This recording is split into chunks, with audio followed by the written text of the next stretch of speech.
Netflix to charge users for password sharing by next year, 2023.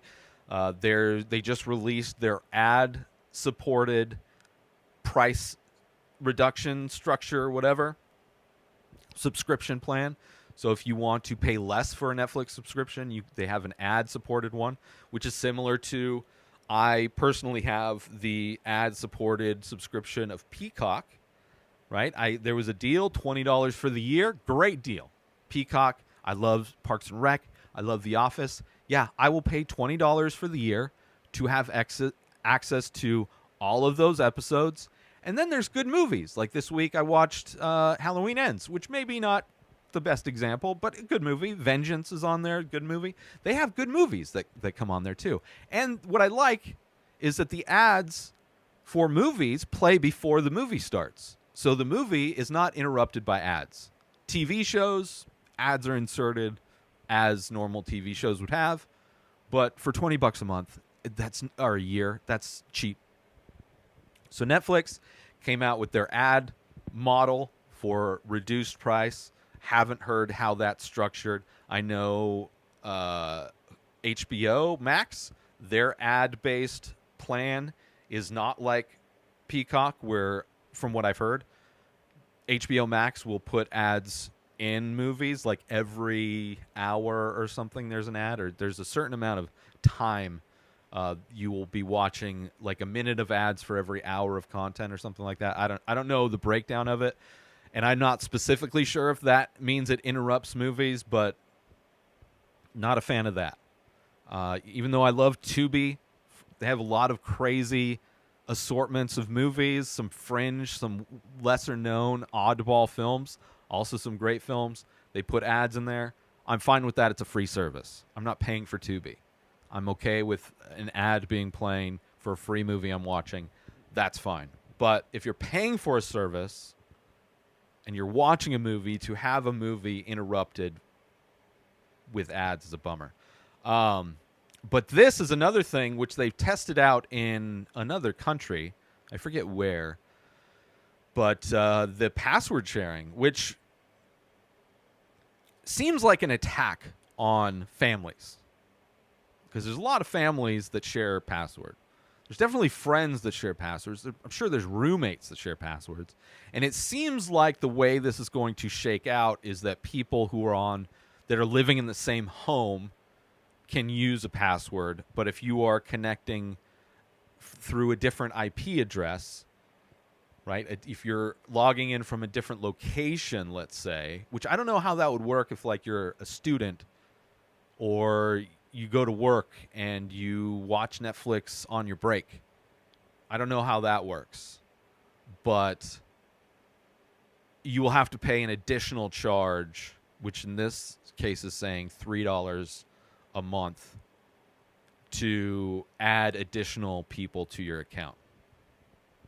Let me read this. Starting next year, Netflix will allow members to add friends or family who don't live with them to their accounts, but for a fee, right? So they don't live with them, which I would imagine is tied to the fact that you're all on the same IP address. But then, like, if you were to access your account, like if you're going out of town and you're in a motel and you log into your Netflix account, does that mean you can't do that now because you're not at home?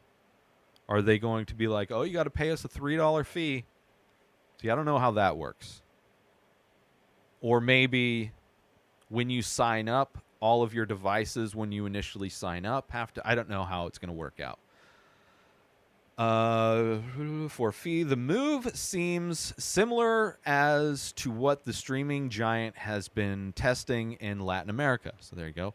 Which lets viewers watch Netflix in one designated home, but subscribers have to pay an additional $3 for each new home using the account. It's unclear when exactly this will go into effect for users. I mean, that's not horrible, right? Like, I know people who have, like, they're still family accounts, but they live in different places.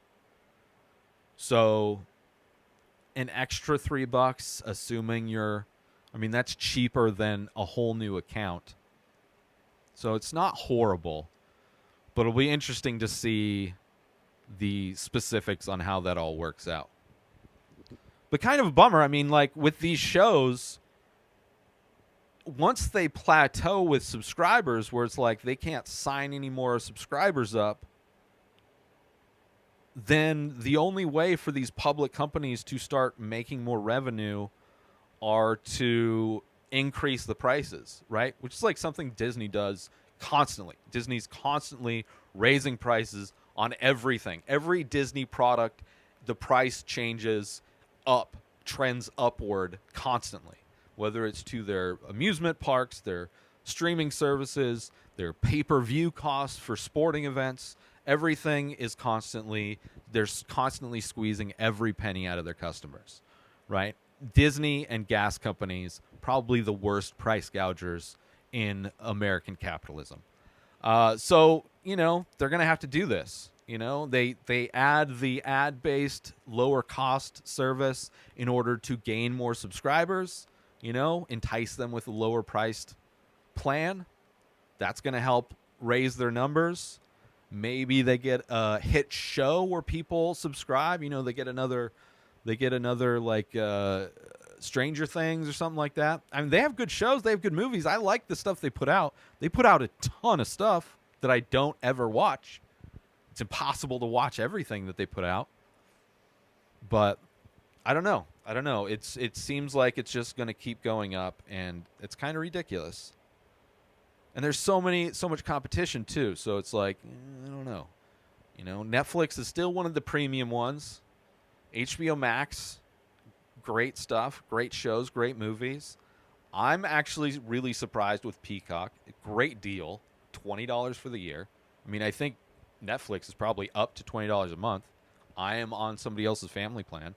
I'm on my roommate's family plan for most streaming services. So I would assume that wouldn't apply to me, this change. New episodes of The Ray Taylor Show come out every single day. Subscribe on YouTube and everywhere our podcasts are found. Binge the full week over at inspireddisorder.com/plus. Buy Ray Taylor Show merch over at inspireddisorder.com. And follow the show on Instagram at Ray Taylor Show. Have a wonderful day, everybody. Peace out!